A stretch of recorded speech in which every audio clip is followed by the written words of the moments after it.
नमस्कार दोस्तों, मेरा नाम है विमल सिंह। बालाजी स्टडी अड्डा में आपका स्वागत है।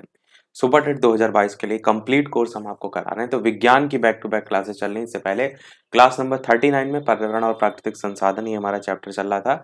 थ्योरी हमने काफी कुछ देखी थी और कुछ प्रश्न भी देखे थे। यदि पिछली क्लास नहीं देखी हो, साइड माई बटन पिछला वाला वीडियो आपको मिल जाएगा। आज हम क्लास नंबर 40 के अंतर्गत खाद्य श्रृंखला और खाद्य जाल थ्योरी को देखेंगे। बाकी हम 20 प्रश्नों की प्रैक्टिस जो है वो मिक्स क्वेश्चनों की करेंगे और ये आपका जो चैप्टर है वो भी समाप्त हो जाएगा। ये आपका पूरा कोर्स है।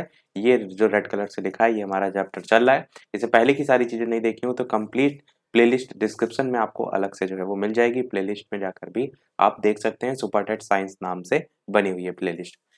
तो खाद्य श्रृंखला और खाद्य जाल में सबसे पहले बात करते हैं खाद्य श्रृंखला की। तो भोजन या ऊर्जा संबंधी जो आवश्यकता है उसके आधार पर पारितंत्र मैंने आपको बताया था क्या होता है। उसमें विभिन्न जातियों के बीच का जो संबंध है उसी को हम कहते हैं खाद्य श्रृंखला। कोई भी खाद्य श्रृंखला हो उसमें हरे पौधे जो सौर ऊर्जा है उसको रासायनिक ऊर्जा में जो है वो बदल करके जो खाद्य पदार्थ है उसके रूप में जो है वो संचित करते हैं। इसलिए हरे पौधे क्या कहलाते हैं? हरे पौधों को उत्पादक कहा जाता है। फिर शाकाहारी जो जीव होते हैं वो क्या करते हैं? इन उत्पादक से अपना भोजन प्राप्त करते हैं इनको खा करके।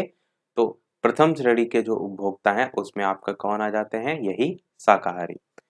फिर जो दूसरी श्रेणी के आपके उपभोक्ता होते हैं वो मांसाहारी जीव। अपने भोजन के लिए ये जो शाकाहारी होते हैं अथवा अन्य जो मांसाहारी होते हैं उन पर डिपेंड करते हैं। मांसाहारी यहाँ अलग से आप ना लिख करके इस लाइन को यहाँ से हटा दीजिए। इतना समझिए कि मांसाहारी जीव अपने भोजन के लिए जो शाकाहारी जीवों पर डिपेंड रहते हैं उन्हें हम कहते हैं द्वितीय श्रेणी के उपभोक्ता। और तृतीय श्रेणी में जो सेकंड पर जो है वो डिपेंड रहते हैं। अब यहाँ पर ये जो लाइन लिखी हुई है कि मांसाहारी जीवों पर निर्भर रहते हैं, वो आपकी जो लाइन है वो इन तृतीय उपभोक्ता में जो है वो आ जाएगी। खाद्य जो श्रृंखला है उसके एग्जाम्पल से और बेहतर आपको समझ में आएगा। पर इस पॉइंट को ध्यान रखिएगा कि खाद्य श्रृंखला में जीवों द्वारा जो ऊर्जा का प्रवाह होता है वो सदैव एक दिशीय होता है। यहाँ से क्वेश्चन आपसे पूछा भी जा चुका है। अब एग्जाम्पल से समझते हैं। जैसे कि जो पौधे होते हैं वो आपके क्या होते हैं? उत्पादक होते हैं। वो चूहे या टिड्डियों के द्वारा खाए जाते हैं। तो चूहे या जो टिड्डी हैं वो किसको खा रहे हैं? पौधों को, जो कि आपके उत्पादक हैं। तो वो आपके किस में आएंगे? वो आपके पहली श्रेणी के उपभोक्ता जो है उसमें आ जाएंगे। इसी एग्जाम्पल से आप तीनों चीजों को समझ सकते हैं। फिर जो मेढक है वो क्या करता है? इन टिड्डियों को खा लेता है। तो मेढक जो है उसको कौन खाता है? तो उसको जो है वो सांप खाता है। और सांप को कौन खाता है? तो सांप को बाज खा लेता है। तो एक प्रकार से एक कड़ी टाइप की आप बनते हुए देख रहे हैं। तो यही होती है आपकी खाद्य श्रृंखला। तो यहाँ पर वही चीज दर्शाई गई है कि पौधे उत्पादक, टिड्डा जो है आपका प्राथमिक उपभोक्ता, मेढक जो है आपका द्वितीयक उपभोक्ता और सांप जो है आपका तृतीयक उपभोक्ता। या कह सकते हैं जो बाज है जो इन सब से ऊपर है वो आपका सर्वोच्च मांसाहारी में जो है वो आता है, या तृतीयक उपभोक्ता में भी आप इसे रख सकते हैं। तो ये आपको क्लियर हुआ कि कैसे जो है आप उत्पादक, प्रथम श्रेणी, द्वितीय श्रेणी और तृतीय श्रेणी उपभोक्ता जो है उसको अलग अलग जो है वो करेंगे। अब जो खाद्य श्रृंखला होती है उसके भी अपने टाइप्स होते हैं। तो सबसे पहले बात करते हैं कौन कौन से टाइप्स होते हैं, उसके अकॉर्डिंग क्या एग्जाम्पल जो है वो बनते हैं। तो खाद्य श्रृंखलाओं के प्रकार में सबसे पहला 3 चरणों वाली खाद्य श्रृंखला। जैसे आप यहाँ पर घास, हिरन और शेर देख रहे हैं। तो घास जो है इसको हिरन खाता है और हिरन को शेर खाता है। तो यहाँ पर कितनी श्रेणी बन रही? टोटल 3 श्रेणी बन रही है। तो इसे हम 3 चरणों वाली खाद्य श्रृंखला कह सकते हैं। 4 चरणों वाली जो खाद्य श्रृंखला है उसकी बात करें तो उसमें जैसे घास, फिर घास को खाता कौन है? तो कीट। कीट को कौन खाता है? तो मेढक। और मेढक को कौन खाता है? पक्षी। तो यहाँ पर टोटल 4 चरण दिख रहे हैं। पक्षी में भी कौन? पक्षी में बाज। इस चीज का ध्यान रखिएगा। तो घास को कीट, कीट को मेढक, मेढक को पक्षी। इस प्रकार से 4 चरणों वाली एक खाद्य श्रृंखला हो जाएगी। 5 चरणों वाली खाद्य श्रृंखला कैसे होती है? जैसे घास जो है इसको खाता है कीट, कीट को कौन खाता है? मेढक, मेढक को कौन खाए? सांप। और सांप को जो है वो कौन खाए? पक्षी यानी कि मोर। अब यहाँ पर 4 चरण और 5 चरण में आपने एक चीज नोटिस की कि इस मेढक को जो है डायरेक्ट बाज भी खा सकता है, या इस मेढक को सांप भी जो है वो खा सकता है, और फिर सांप को जो है वो मोर खा सकता है। तो इस प्रकार से अलग अलग चरणों के अकॉर्डिंग आपके ये जो है वो खाद्य श्रृंखला हो जाएगी। तो खाद्य श्रृंखला आपने समझ ली। अब खाद्य जाल को समझते हैं। खाद्य जाल में क्या होता है? जो ये श्रृंखलाएं ये आपस में भी एक दूसरे पर डिपेंड होती हैं, संबंधित होती हैं। तो उससे आपका खाद्य जाल बनता है। तो एक पारिस्थितिक तंत्र की सभी जो खाद्य श्रृंखलाएँ हैं, कहीं न कहीं आपस में भी एक-दूसरे से जुड़ी होती हैं, अर्थात एक खाद्य श्रृंखला के जो जीवधारी हैं, उनका संबंध दूसरी खाद्य श्रृंखला के जीवधारियों से होता है। इस प्रकार अनेक खाद्य श्रृंखलाएँ परस्पर जुड़कर एक खाद्य जाल का निर्माण करती हैं। अब इसको चित्र से आप समझेंगे तो और बेहतर समझ में आएगा। ये आपका एक खाद्य जाल का चित्र आप देख रहे हैं, जैसे कि यहाँ पर आप देख रहे हैं, ये सर्वोच्च जो ऊपर लिखा हुआ है बाज। अब ये किस प्रकार से एक दूसरे से संबंधित है? नीचे आप देख रहे हैं इधर, ये आपका खरगोश है और जिस तरफ एरो बना है उसके सीरियल से आपको जो है वो चलना है। जैसे सबसे नीचे पौधे हैं, तो इन पौधों को कौन खाता है? ये खरगोश खाता है और खरगोश को कौन खाता है? तो बाज खाता है। इसी प्रकार इन पौधों को कौन खाता है? चूहा खाता है और इन चूहों को कौन खाता है? तो बाज खाता है। इसी प्रकार पौधों को चूहा खाता है और चूहे को और कौन खाता है? तो चूहे को साँप भी खाता है। इसी प्रकार अगर पौधों को देखें तो पौधे जो है वो बीज खाने वाले पक्षी होते हैं, तो उससे आपका पक्षी हो जाएगा और इन पक्षियों को बाज। इसी प्रकार और देखेंगे तो इधर साइड से तो टिड्डा जो हो गया, वो टिड्डा क्या खाता है? पौधों को खाता है और पौधों से और ऊपर अगर आप जाएँगे तो जो टिड्डा है, इनको कौन खाता है? तो कीट खाता है और कीटों को कौन खाता है? मेढक खाता है। या डायरेक्ट भी टिड्डा को कौन खाता है? मेढक खाता है। तो इस तरीके से 2 तरीके से बन रहा है आपका और मेढक को कौन खाता है? साँप खाता है और साँप को कौन खाता है? तो बाज खाता है। तो आपने देखा कि ये आपस में भी एक-दूसरे से संबंधित है। यहाँ पर खाद्य श्रृंखलाएँ तो बन रही हैं, पर खाद्य श्रृंखलाएँ भी मिलकर एक जाल बना रही हैं, उसी को कहते हैं हम खाद्य जाल। तो आपको क्लियर हुआ कि कैसे ये एक-दूसरे से संबंधित है? बस इतना ही थ्योरी थी। देखिए, अगर ईवीएस सेक्शन में बात करें तो यूपी टेट में तो पूरा आपका एक सब्जेक्ट ही है, आपका प्राकृतिक संसाधन की बात हो या पर्यावरण की, तो अगर पर्यावरण को ही आप ले लेंगे तो उसमें बहुत से टॉपिक हैं, तो उन सबको हम ना देखकर सुपर टेट के लिहाज से जो चीज़ इम्पोर्टेंट थी वो हमने पहले वाली इसी क्लास में देख ली थी और जो बाकी चीज़ें बची, खाद्य श्रृंखला और खाद्य जाल, इनसे क्वेश्चन आने के चांसेस बन सकते हैं, तो वो हमने इसमें देख लिया। तो थ्योरी हमारी यहाँ पर कंप्लीट हुई। अब हम देखते हैं प्रश्न। टोटल 20 प्रश्नों की हम प्रैक्टिस करेंगे। लास्ट में क्वेश्चन हम आपसे भी जो है वो पूछेंगे, पर वीडियो सभी लोग अवश्य लाइक अवश्य करते रहिएगा। आपके लिए यहाँ सारी मेहनत की जा रही है, तो 1 लाइक तो आपका बनता ही है। तो सबसे पहला प्रश्न, खाद्य श्रृंखला में जो शाकाहारी होते हैं, वो क्या होते हैं? प्राथमिक उत्पादक, द्वितीयक उपभोक्ता, प्राथमिक उपभोक्ता या अपघटक? बताइए इनमें से कौन-सा जो है वो सही होगा? तो शाकाहारी मैंने बताया, तो सारी चीज़ें मैंने अभी आपको क्लियर भी की। अब बात करते हैं आंसर की, तो आपका यहाँ पर प्राथमिक उपभोक्ता जो है वो बी वाला आपका ऑप्शन यहाँ पर जो है वो सही होगा। मैंने बताया पेड़-पौधे सूर्य प्रकाश से भोजन निर्माण करते हैं, उन्हें हम क्या कहते हैं? उन्हें हम उत्पादक कहते हैं और इनसे भोजन प्राप्त करने वाले जो प्राथमिक उपभोक्ता होते हैं और शाकाहारी उन्हीं को हम कहते हैं और उनको खाने वाले जो होते हैं वो द्वितीयक उपभोक्ता होते हैं, उन्हें हम मांसाहारी कहते हैं और तृतीयक उपभोक्ता या अंतिम जो कड़ी है, उसमें आप अपघटक को रख सकते हैं क्योंकि वो जो सड़ जाते हैं, गल जाते हैं, उनको ही जो है वो और ज़्यादा नष्ट कर देते हैं। तो इस प्रकार से बी वाला आपका ऑप्शन देखिए ए, सी, बी, डी इस तरीके से लिखा है। आंसर आपका है प्राथमिक उपभोक्ता जो है वो सही होगा। अगला देखते हैं आपका प्रश्न नंबर 2 कि इनमें से रोग और कारक युग्म में से कौन-सा विकल्प जो है वो सही नहीं है, आपसे जो है वो पूछा गया है। नहीं पूछा गया है, इस चीज़ का यहाँ पर ध्यान दीजिएगा। आलू का वार्ट रोग, सिनकाइट्रियम एंडोबायोटिकम, हैजा, विब्रियो कॉलरी, पोलियो, कॉक्सिलिया बनेंटी, क्षय रोग, माइकोबैक्टीरियम, ट्यूबरकुलोसिस। तो कौन सा इनमें से सही नहीं है? यानी कि उससे संबंधित आपका जो रोग फैलाने वाला जीवाणु या विषाणु वो सामने आपको दे रखा है, कौन सा इनमें से नहीं है? तो हैजा वाला मैंने आपको बताया था, ये आपका तो बिल्कुल सही है। आलू का जो रोग है, ये भी आपको मैंने एक लिस्ट स्टार्टिंग में दिखाई थी, उसमें ये सभी थे। तो आलू का जो वार्ट रोग है, ये जो फैलाता है, ये आपका ये कवक होता है। तो ये भी आपका जो है वो आपका सही है और जो विब्रियो कॉलरी है, ये आपका जीवाणु में आता है, बैक्टीरिया आप कह सकते हैं और जो क्षय रोग होता है, ये भी आपका सही है, माइकोबैक्टीरियम ट्यूबरकुलोसिस, ये तो बहुत ज़्यादा पूछा जाता है, तो ये भी आपको एकदम रटा होना चाहिए। तो आपका ये सभी सही है, पर पोलियो वाला जो है आपका यहाँ पर गलत है। तो आंसर यहाँ पर सी वाला जो है वो आपका सही हो जाएगा क्योंकि प्रश्न में क्या कह रहा था, कौन-सा सही जो है वो नहीं है। अब यहाँ पर इस चीज़ को समझिए और पोलियो आपका विषाणु से होता है, ये वाला आपका ऑप्शन सी वाला गलत दे रखा है, यही आपका सही होगा। इसी की जगह आपका पोलियोमाइलाइटिस नाम भी कहा जाता है, तो वो भी देखने को कई बार मिल जाता है, वो भी आप याद रख सकते हैं। तीसरा प्रश्न देखते हैं आपका कि हरे पौधे दिन के समय कार्बन डाइऑक्साइड की बजाय वायुमंडल में ऑक्सीजन छोड़ते प्रतीत होते हैं, ऐसा क्यों होता है?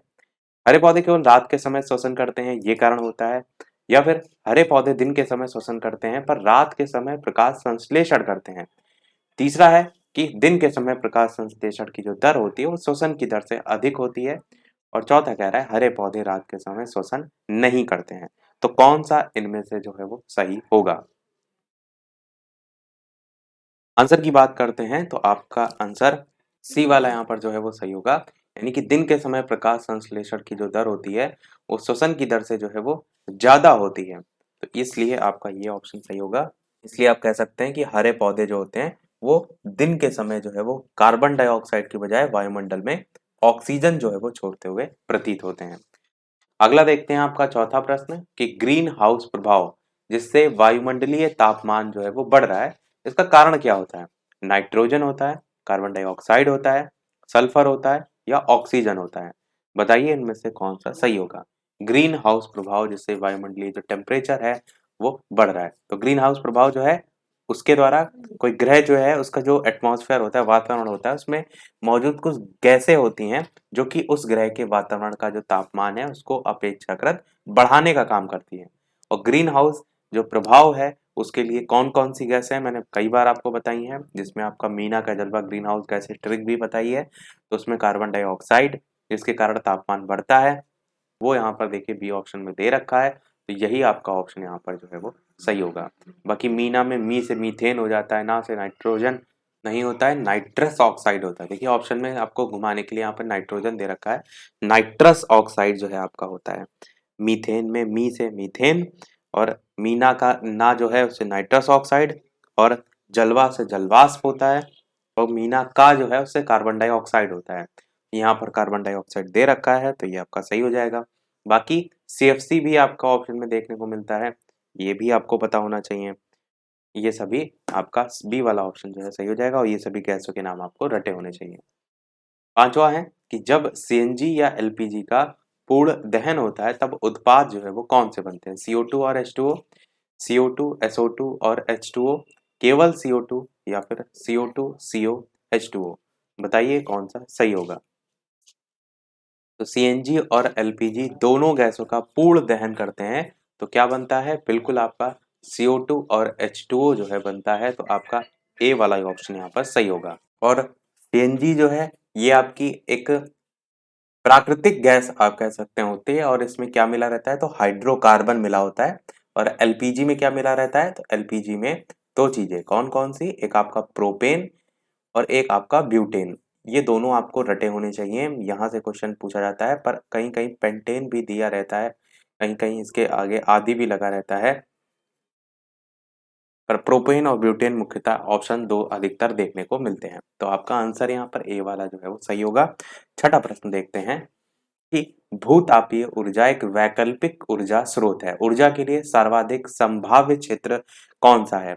जहां भू जहां पर तापीय जो विद्युत संयंत्र है वो जो भूपर्पटी में तप्त स्थल है उनके ऊपर है, जो तटीय क्षेत्रों के निकट है, या जहां कोयले की जो है वो खानें हैं? कौन सा इनमें से सही होगा? आंसर की बात करते हैं इन चारों में से, तो आपका ऑप्शन यहाँ पर बी वाला सही होगा कि जो भूपर्पटी जो है उसमें तप्त स्थलों के जो है वो ऊपर है, वे क्षेत्र भूतापीय ऊर्जा के वैकल्पिक ऊर्जा स्रोत में जो है वो आते हैं। और गर्म जल के जो फव्वारे होते हैं वो भूतापीय ऊर्जा के महत्वपूर्ण स्रोत होते हैं, तो उसको भी आप जो है वो याद रख सकते हैं, गर्म जल जो है उसके फव्वारे।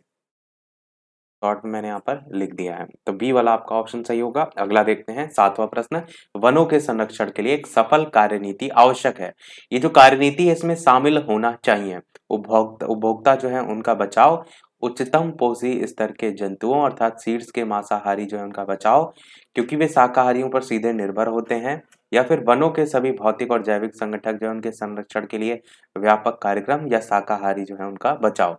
तो कौन सा इनमें से सही होगा? वनों के संरक्षण के लिए एक सफल कार्यनीति आवश्यक है, तो इसमें होना क्या चाहिए जिससे वो सफल हो सके? तो इसमें होना ये चाहिए कि वनों के सभी भौतिक और जैविक जो संगठक है उनके संरक्षण के लिए व्यापक कार्यक्रम जो है वो लाए जाएं, तो ये आपका ऑप्शन यहाँ पर सही होगा।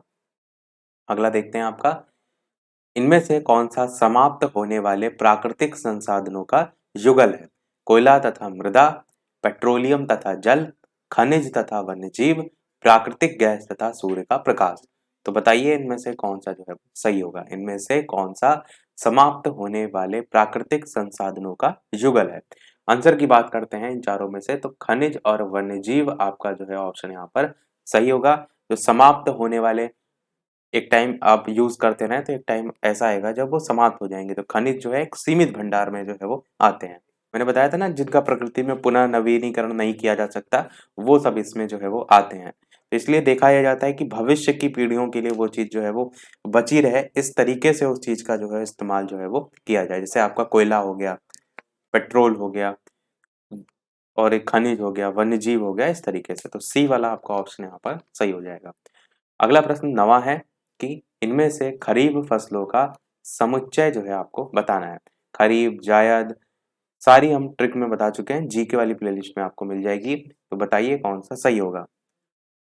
कपास, धान, मटर, अलसी, धान, मक्का, कपास, सोयाबीन, चना, सरसों, मूंगफली, गेहूं, मक्का, धान, अलसी या सोयाबीन। तो आपका यहाँ पर बी वाला आपका ऑप्शन धान, मक्का, कपास और सोयाबीन, ये आपका जो है वो सही हो जाएगा। जो खरीफ फसलें होती हैं बोई कब जाती हैं, तो आप देखेंगे कि जो गर्मी का महीना होता है वही लगभग जून जुलाई का, उसमें जो है ये बोई जाती हैं और मानसून के बाद जो है ये काट ली जाती हैं। तो इसमें आपका धान हो गया, ज्वार हो गया, मक्का हो गया, कपास हो गया, मूंगफली हो गया, अरहर हो गया, तिल हो गया, इस तरीके की फसलें आती हैं। 10वां है किसी क्षेत्र में गेहूं और चने जैसे अनाजों को उगाया जाता है, तो इस क्षेत्र की मिट्टी कैसी होनी चाहिए, क्या उसकी विशेषता होनी चाहिए। दोमट और बलुई, मृदमय, बलुई और मृदमय, या फिर मृदमय और दोमट। तो बताइए इनमें से कौन सा जो है वो सही होगा। तो ऑप्शन एबीसीडी में से आंसर की बात करते हैं तो आपका ऑप्शन यहाँ पर डी वाला जो है मृदमय और दोमट जो है वो सही हो जाएगा। दोमट मिट्टी जो होती है ना, ये कृषि के लिए बहुत ज्यादा उपयुक्त होती है। ये रेत और चिकनी मिट्टी जो है उनका मिश्रण होती है। रेत और जो चिकनी मिट्टी है उनके कणों का जो है वो आप कह सकते हैं मिश्रण जो है, स्वरूप अगर आप देखें तो वो आपका यहाँ पर दोमट मिट्टी देखने को मिलता है। और दोमट मिट्टी में वृद्धि करते हुए जो जड़ें होती हैं वो आसानी से भूमि में भी चली जाती हैं।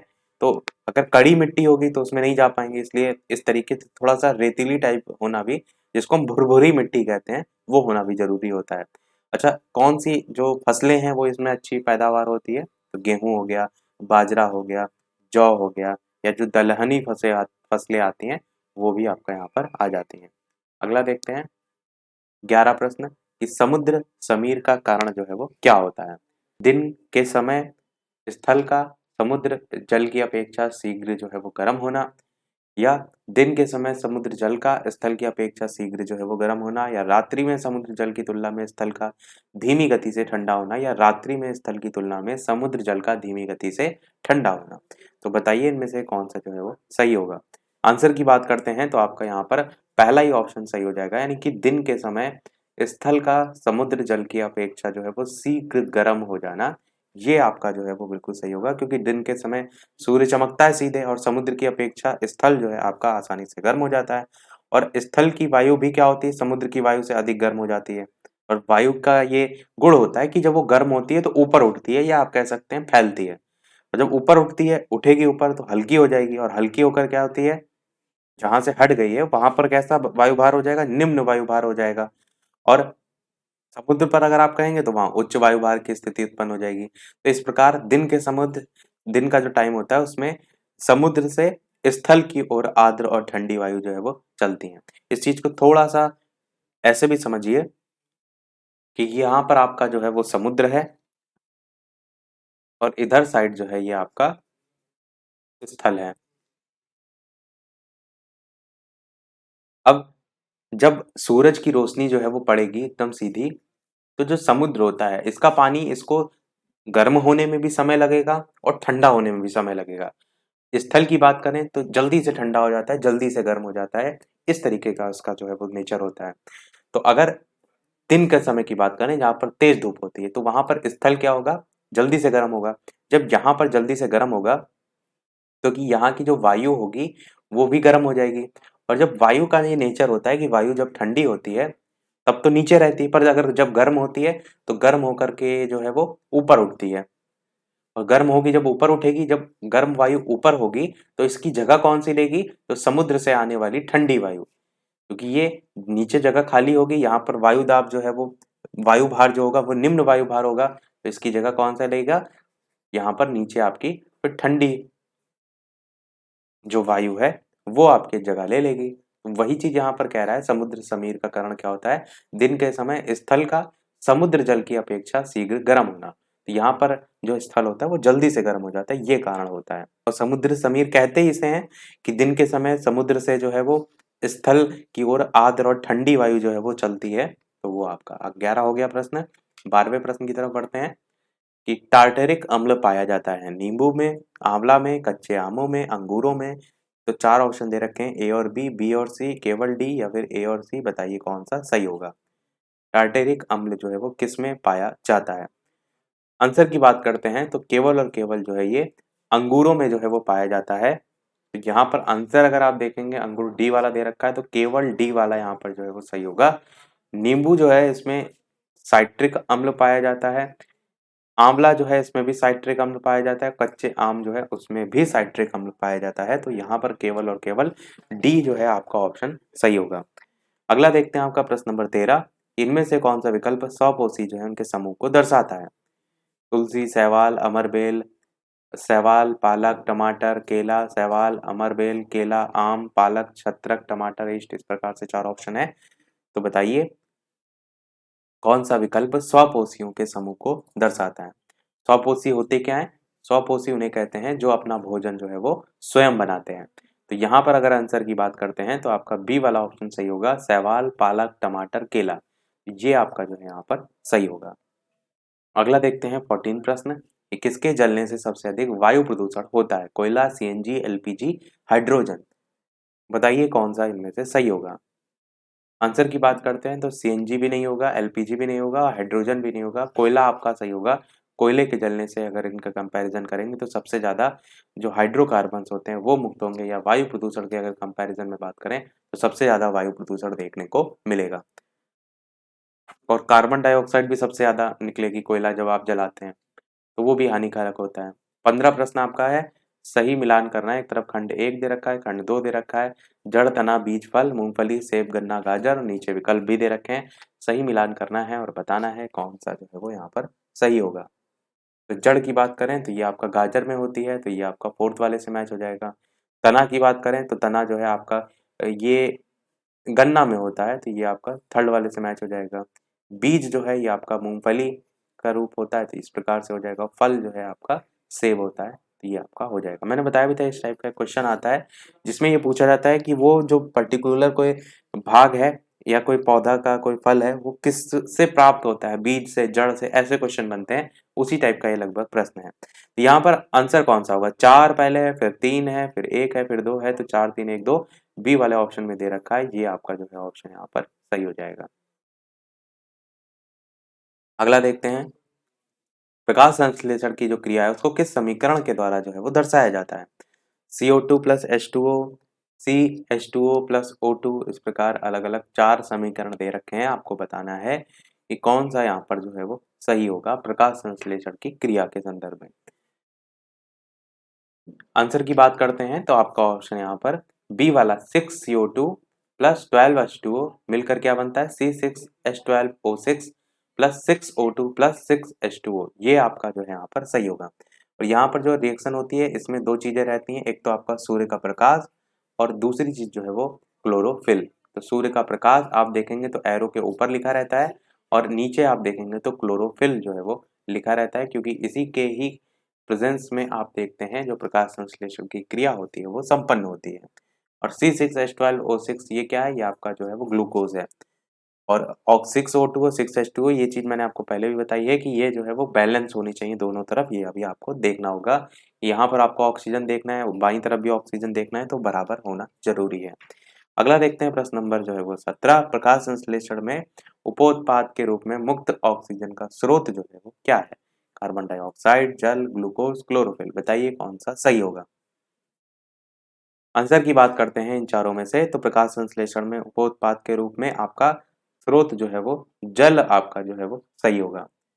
और अभी हमने जस्ट इससे पहले देखी भी रिएक्शन जिसमें हमने दिखाया भी था 6CO2 प्लस 12H2O मिल करके आपका जो है वो ग्लूकोज बन रहा है, बाद में ऑक्सीजन रिलीज भी हो रही है। तो वही कह रहा है प्रकाश संश्लेषण में उपोत्पाद के रूप में जो मुक्त ऑक्सीजन होती है तो उसका स्रोत क्या होता है, तो जल के माध्यम से तो वो आपका अलग होता है। तो यही आपका सही होगा। 18 प्रश्न है, बीजों का जरायुज या विविपेरस अंकुरण जो है वो होता है। तो बताइए किसमें होता है, आम में, राइजोफोरा में, आलू में, गन्ने में, कौन सा इनमें से जो है वो सही होगा। टोटल हमारे जो है वो 19 प्रश्न होंगे और 20 वाला प्रश्न हम आपसे पूछेंगे, यानी कि ये वाला प्रश्न सेकंड लास्ट है। तो बीजों का जो जरायुज है जिसको हम विविपेरस कहते हैं, इनमें अगर बात करें तो आपका आंसर यहाँ पर राइजोफेरा जो है वो सही होगा, इसमें जो है वो पाया जाता है। बीजों को अंकुरित होने के लिए चाहिए होती है ऑक्सीजन, और लवणीय जो दलदल होता है उसमें ऑक्सीजन की कमी होती है। तो क्या होता है, बीज जो है मात्र आप कह सकते हैं पौधे पर फल के अंदर रहते हुए ही अंकुरित हो जाते हैं। ये जो गुण आपको देखने को मिलता है वो मिलता है पितरस्थ अंकुरण जो है उसको हम कहते हैं। तो बीजों का जो जरायुज अंकुरण है वो इसी के अकॉर्डिंग आप जो है वो देखते हैं। अगला और इस वीडियो का लास्ट प्रश्न देखते हैं, इसके बाद एक प्रश्न हम आपसे भी पूछेंगे। इसके अलावा चैनल पर नए हो तो सब्सक्राइब करके अवश्य जुड़ जाइएगा। वीडियो पसंद आए तो लाइक शेयर और सब्सक्राइब जरूर करते रहिएगा।